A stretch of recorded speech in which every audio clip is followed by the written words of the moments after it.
a partner in policymaking. So, Stacey, if you could talk to our community about this program, because it's quite unique to, I think, the only one from what I read, right? Right. Thank you. First, I want to thank you so much for having us. We really appreciate to be able to share with the community what Partners in Policymaking has to offer. So and partners, that's a mouthful, by the way. Yeah, I know. Yes, it is. I know. Sometimes I get stuck in all the P's. Okay. So Partners in Policymaking is an advocacy training program for individuals who have developmental disabilities or the families of children who have developmental disabilities. And developmental disabilities are autism, Prader-Willi, Down syndrome, spina bifida, cerebral palsy. And it's funded by the Florida Developmental Disabilities Council, and which gets its funding through the federal government. And this particular, the FDDC, is charged with educating individuals on how to become the best advocates for themselves and for others to be able to make systems change, because we know that politics plays a huge role in people getting their needs met, especially people with significant disabilities. And if you don't understand how to advocate successfully, not to go to Tallahassee and scream and yell and holler at people, but to actually know how to truly engage with them and communicate your needs with them, it can be so much more effective. And I'm a parent. I have a 21-year-old son who has autism, and I live it every day knowing the impact that he can have by being able to share for himself, to self-advocate, whether it's with his teachers or with the politicians, on what he needs, rather than even having somebody like me go do it for him. Legislators are much more moved by an individual who lives with a disability than they are by somebody from the outside. So that's why we really want to focus on educating. If the person is a child, then their family. But if they're an adult, then we want to train them, regardless of what their cognitive abilities may appear to be, but to be able to advocate for themselves. It's much more effective. So it sounds like you had even more of a reason to get involved based on what you just said, as having a personal history or a personal reason, right, to teach advocacy. Right. Well, I've been at this for a while. Prior to having my child. Tell us about your. Let's go, Stacey. Okay. Let's get right in. Tell us about your background. Well, prior to having my son, I have two sons. I have a 23-year-old and a 21-year-old, and I worked for Broward County Schools. Okay. And so I had a decent amount of experience with them, and then I was going to be a stay-at-home mom. That was what my role was going to be. It was just going to be something as simple as that. Not as simple. Well, when you're young and foolish, that's what you think it's going to be. Yeah, that's true. Because soon you realize, whoa, this is a lot of work. Right. So that's what I was going to do. And then my son, when he was about 2, started having some really significant challenges. He was not developing communication skills. He had a lot of tantrum behavior. He had a lot of physical issues, too. He had rashes and didn't sleep, and there was just a lot of issues. And So I'm one of those moms that you hear about quite often who go to their pediatrician who says, he's fine, give him some time. What are you worried about? So the pediatrician kept saying to wait. So eventually a friend of mine who was a school principal said to me, I think you need another opinion. We went in 5 minutes, had a diagnosis of autism from a neurologist, and that's when I started my path. And I knew very quickly that I was not going to get for him what he needed, even something as basic as the diagnosis, without advocating for it. And couldn't get him into school without advocating for it. Couldn't get him what he needed in school without advocating for it. And so it began as a personal journey, that hooking up with other families like Kelly that were out there to really, we recognized that we really can't make good things happen for people with disabilities if we don't work together and take it to the next level to the people who can make those changes. And so then in 2006, I actually became familiar with the Partners in Policymaking program and joined the class. And so that was the year that I graduated. And through the program, I recognized the huge need throughout our state, because it is a statewide project. People come from all over all over Florida. So Florida funded. However, the program is in all 50 states get funding to do it. Some states do a better job at it than others, but it is throughout. It's a federal grant. So how do we gets do? it. How does Florida rate? How do you think we do with it? We do pretty good because we have it every year. Where some states, because they can't get enough interest, because really marketing, they're not really marketing it, that they run every other year or sometimes even every 3 years. But we run it every year. It's a 6-month commitment. So the people who are accepted into the program, it's 1 weekend a month for 6 months. Right now it's in Orlando, but we're talking about expanding it so that it would be throughout the state at different satellite locations. So we would be able to tap into more individuals to participate. You know, and when I think about it, 20 years ago, I don't know, how old is your child, Kelly? My child with autism is 11 now. 11. I have 2 other children. I have 2 older daughters. One is almost 20 and one is almost 17. And then my son with autism is 11. Yeah, so if you think about where Stacey's at 21 years ago, I don't know if it was as prominent, because now autism is a hot button. It's a disability that it's getting attention and maybe more funding. The awareness has come a long way. It has come a long way. We have a long way to go in educating the public in many areas, but it's definitely come a long way. Yeah, my son was kind of like at the beginning of the wave. Okay. So, like, right, if you look at statistically the school systems in the state of Florida where the numbers are, it really began with the kids who are now graduating out, because children with disabilities can remain in the school system until the year they turn 22. So he was really at the beginning of the big wave. Mm-hmm. And then between the kids who are 21, 22 years old and the kids who are, say, 12-ish, there was just an enormous influx at that time. And, I mean, just when he started school, I think we had 1,200 kids in Broward County schools with autism, and now we're up to 5,500, I think. I think Gary told me 5,500. Yeah. So it's growing. And those are only kids in the public school system. There are many parents who choose to homeschool their children, put them in private school, put them in charter systems. And, I mean, obviously that identification is very important because you want to, let these children have the services that they need to get, but it also creates quite a difficulty because there is a limited amount of resources, obviously. And so it becomes a big problem in serving all of the children that need all kinds of different services within the school system and at large.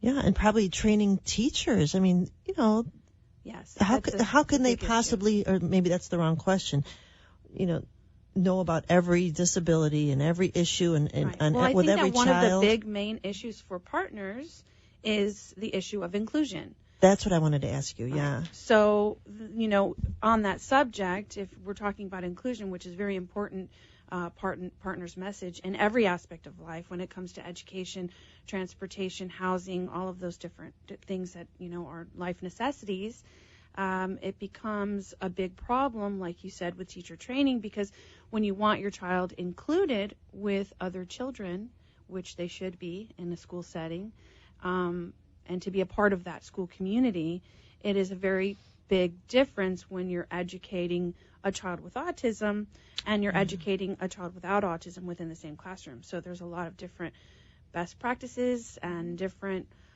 educational methods that teachers need to understand how to work with these children. So it does become a big issue, and that's our big problem right now in our schools, is that these teachers need to be exposed and to be trained in these different methods of teaching children with autism and other developmental disabilities as well. There was a change in the law about 2 years ago where teachers are now required, when they go for their recertifications, to have a class on disability. So it's a crack in the window a little bit, where the light is coming in a little bit better than it was before. But there are more and more children every year, not just with autism, but with all developmental disabilities. And when you look at because the inclusion is certainly the prevailing message across every subject that we cover in the Partners in Policymaking program. And like Kelly said, no matter where you are, whether in school or you're employed or you're out there in the community, we want full inclusion. to the level of whatever the person chooses to be, how they choose to be engaged in their community. We don't want to force anybody into a situation that they don't want to be in either.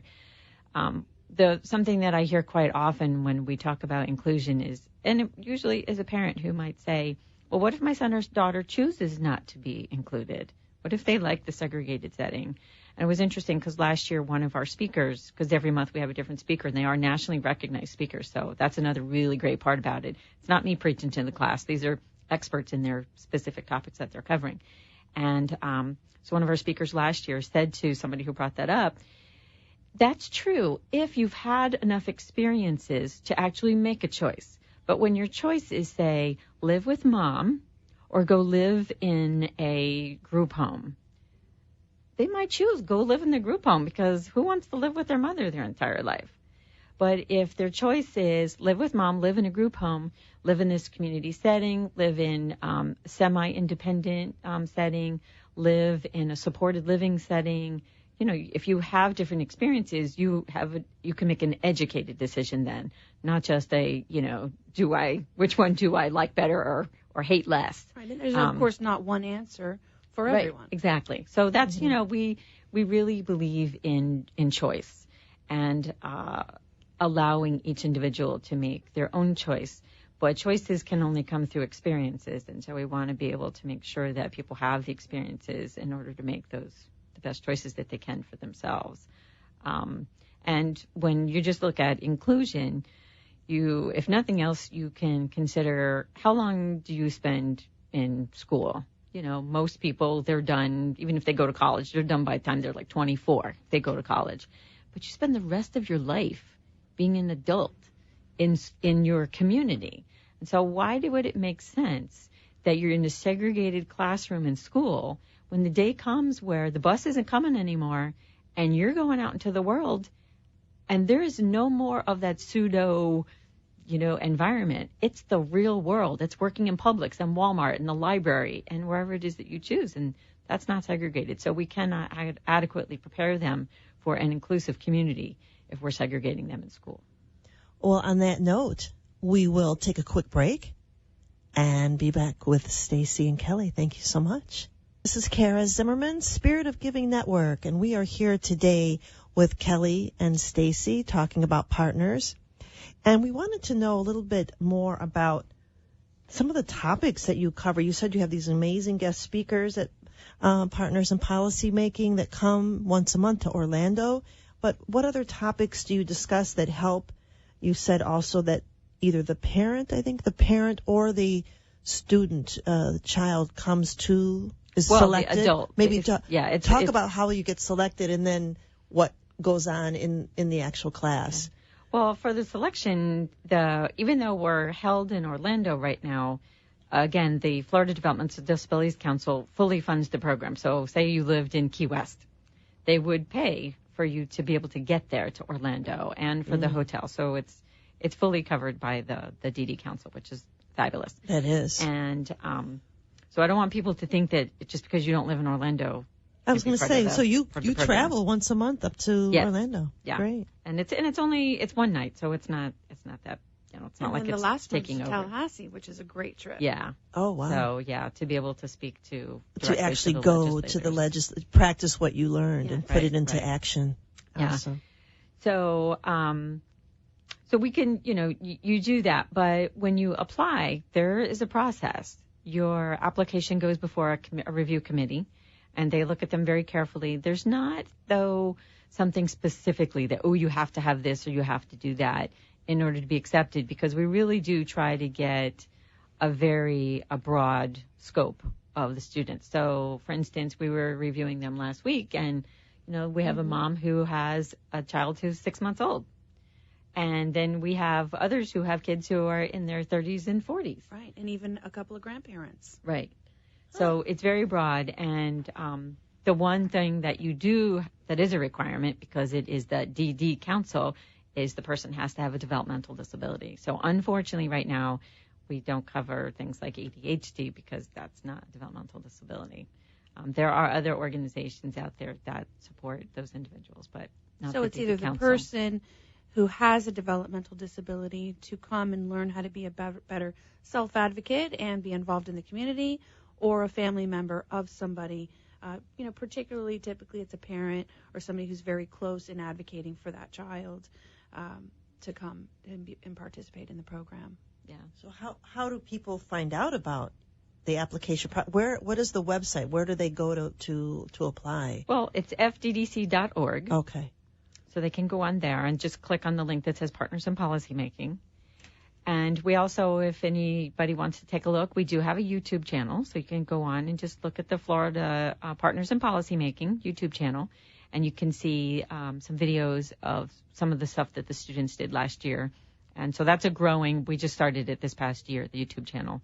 So it'll be growing as we move forward. It's a fantastic, enriching experience. It really is. There's such a diversity of knowledge that you get, and it just increases your confidence level to be able to go out into the community and advocate and spread the word throughout the community. I mean, there's such a diverse population that participates, which is so wonderful because we all are able to learn from each other. You kind of bond with your graduating class by the end of it. I was going to say, you probably, the parents that are there, yes, you probably build lifelong, because you understand each other. You do. We have a little private Facebook page for our graduating class, and so we keep in touch and we share information, and you learn so much from the different people who are dealing with, all kinds of different exceptionalities and things throughout the community. So it's very empowering. And the nice thing, too, is that in Florida we have over 500 graduates of the program. And so when there are certain important things that are happening in Tallahassee, we have people that are out there on the ground that we can kind of work together with to say, okay, we've got this piece of legislation coming up. We need you guys to write some letters or contact your legislator, go have a meeting with them in their office when they're home. Because you don't have to travel to Tallahassee to talk to your legislators. They all have their home offices. And actually, it's the best time to talk to them when they're home because they're not stressed out over getting to a committee meeting or having to read a bill. So really, that's the most effective time to go in and talk to them from your heart and let them know what it is that you need, and sometimes reminding them that they have their job because of your vote. And they are there in Tallahassee to service the people who are their constituents. And sometimes politicians need to be reminded that that's why they're there. And because democracy will work, but you have to exercise your rights to make it work. And when people don't, then we get ourselves into situations that we'd rather not find ourselves. Right. When we're a community, being the United States, a community that isn't educated about the issues, and vote on false narrative, then you have a problem. Well, even understanding the process, and that's one of the things that we cover in the Partners program. I was just speaking yesterday to a gentleman who's going to be new to, as far as our training cadre this year, and he lives in Chicago, I believe, and he's going to be coming to us. He does federal legislation, lobbying and training, and so he's going to be explaining to the class the entire federal legislative process and how things become laws and how every individual in this country has a voice in what happens in both your state capital or in the national capital. And I think a lot of us become a little jaded in thinking that our voice doesn't matter. But what we try to teach in this program is your voice does matter. You just have to understand how to make it matter. That's brilliant. And what are some of the other things that are topics that the student, is that what we call them? We'll call it the student. We call them partners. The partners, okay. Right. What are some of the partners learning in policymaking? What are some of the topics that you provide to them over that 6 month time? It's broken down into each weekend, covers a different topic. So our first one is the disability movement, because, it began with the Americans with Disabilities Act, where countless numbers of individuals had to fight for everything, every single thing, curb cuts that everybody takes granted for, so that, like, even your stroller, so you can get it up the curb cut. Well, those were put there because of the Americans with Disabilities Act. Hearing the little bing on an elevator, that wasn't just because somebody wanted to hear a bing. That's for people who are visually impaired, so that they know that the elevator is arriving. So That whole weekend teaches us about the disability rights movement and where it came from and how it's very much a civil rights issue, although a lot of times we don't think of it as that. So that focuses pretty much on the history of it. And then we learn about assistive technology and how use of technology can help people who may not be able to verbally communicate, to communicate through other means. And we learn about educational rights, inclusion, rights to inclusion, health care. Health care is a huge issue for people with disabilities. So how to access and advocate for appropriate health care. And, of course, the whole legislative process. We learn how to do that. Advocacy, inclusion, transportation, and how transportation is not so hot for people with disabilities as well, because a lot of people with developmental disabilities can't drive, but yet they should still have access to other types of transportation. And there's employment rights and how to help a person with disabilities navigate through finding a job, going out there and networking to be able to have the opportunities available to them, that they have a right to have certain accommodations put in place for them to be able to participate in the workforce. And also assisted living, the different options that Stacey's discussed earlier about, different living options as they become an adult. So it's not only advocating for your child in the education setting, but then throughout their life in like she said, in healthcare, employment, living, transportation. There's so many different aspects of life where you don't think about the little intricacies that have to be really well thought out in order for them to navigate, through the world, because they need those accommodations in place. Right. And I know that some of the topics are just more broad, like inclusion. That one kind of covers all the different areas. That's why it's really pervasive through all the different topics that we cover. But, if you think of all of this as civil rights issues, and you think back to the 60s when we were dealing with civil rights based on race and all the challenges that they had to, come through, and they're still trying to come through those. Our community of people with disabilities are faced with many of those same challenges, wanting to put our kids in different classrooms, wanting us not to have access to certain types of public transportation. Not being included in things like school field trips or different clubs in the schools. Now, that's not a situation that happens in every school, but it does happen. It's an administrative issue. So the parents and people with disabilities need to understand their rights and what they should be able to be included in, like every other child or every other adult in our community. Exactly. And then, like Kelly said about the to do with employment, we don't want the only option to be sheltered workshops, and we want them included with everyone else. Thank you for educating us. It's so important. Partners in policymaking, continued success. Thank you for the work that you do to help so many. And hopefully you'll come back. We have a lot more to talk about. Thank you so much. Yes, thank you. It was terrific. You've been listening to the Forum for Nonprofits, presented as a public service of the Beasley Broadcast Group, hosted by a representative of the Spirit of Giving Network. To volunteer for the Spirit of Giving Network, call 561-385-0144. And tune in again next week for the Forum for Nonprofits. The opinions expressed on the preceding sponsored program were strictly those of its hosts, guests, and callers, and not necessarily those of the station, its staff, management, or sponsors.